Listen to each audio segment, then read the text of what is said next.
Hi everyone, Miguel and Chris here from PK9 Online, and this video will be your 101 on rescuing or adopting a dog. Chris, you want to take the lead? Yeah. So I think first and foremost, I just want to address the elephant in the room. Rescue is not a breed. Yeah. It's probably, so it's one of my biggest things like, oh, what type of dog do you have? Oh, it's a rescue dog. For me, that's not an answer. Let's just address that elephant and now let's just move on. So first and foremost, we're all for rescuing dogs, but I think there are some things you have to address first and foremost. So not all rescues are honest. No. I go as far to say as like the average. They can be a little bit, what's the word I'm looking for? They could be a little bit... Misleading, that's perfect. Is the best way to put it. Yeah, so because obviously they love dogs, they're under pressure to get these dogs into homes. So sometimes, yeah, they will miss out information is probably the best way to put it.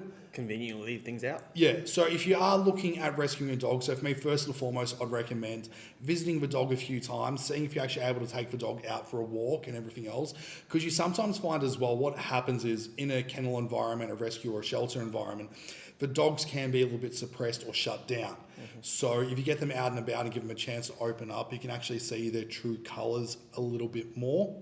Would probably be the next thing. Now, for me as well is, once you first bring this dog into your home, first and foremost, understand the dog might have some baggage. So you do need to give it some time, like a little bit of a hunt, like a period just to relax, decompress, de-stress, get familiar with you and the environment. So not expecting miracles straight away. Like one of my biggest pet hates is, but it's not, I can't even say it's a pet hate because obviously the person thought they were doing the right thing, is someone's rescued a dog, adopted a dog, whatever word you want to use to describe, and the next day they take it to a dog park where they have no relationship with the dog, they don't understand the dog, anything like that, there's no trust, and they put in a situation where it's chances are things are going to go bad, or they have all the friends over to meet the dog, and it's just way too much, way too soon.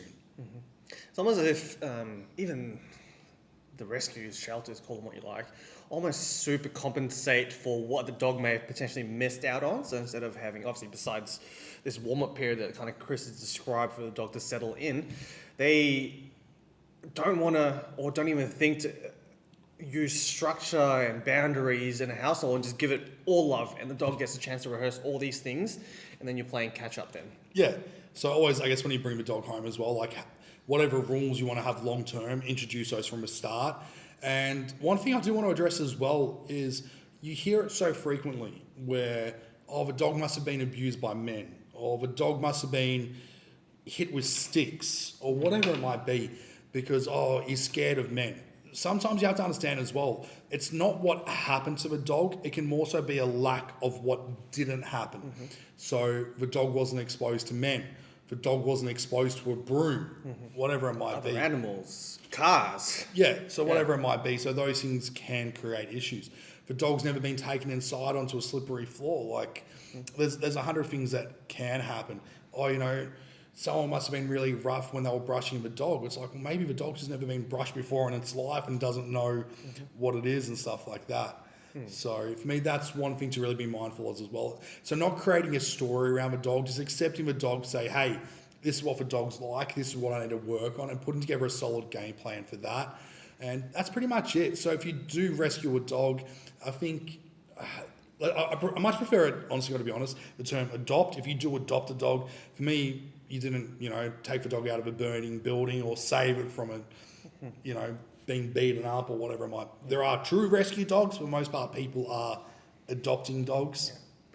Just before we kind of finish up, there's almost always often a trial period as well too, usually about 2 weeks as well too. Yeah. I just want to go right ahead and do away with the stigma that you're a bad person if you find that the dog does not end up fitting into your household or lifestyle. Yeah, 100%. You're doing yourself a disservice, any future animals, kids, and whatever else, your life, really, if you take a dog on that doesn't really fit your lifestyle or your household, purely because you thought you were doing a bad thing by doing so. Yeah, because I guess you're going to have a dog for the next 10 to 15 years. So if you take that dog on also, and it doesn't fit your lifestyle, you're potentially taking it away from a household that will fit it better. Yeah. And you got like some people, oh, the dog's onto its third home, fourth home. And I think that's also something to be realistic about as well. If you do take a dog on for a trial, like actually make sure 100% that this is the type of dog that you want. Yeah. And not just take it on like, oh, maybe we'll see how he goes. Like, Yeah. Hope's not a plan of action. 100%. And we'll finish up on that note. So thank you.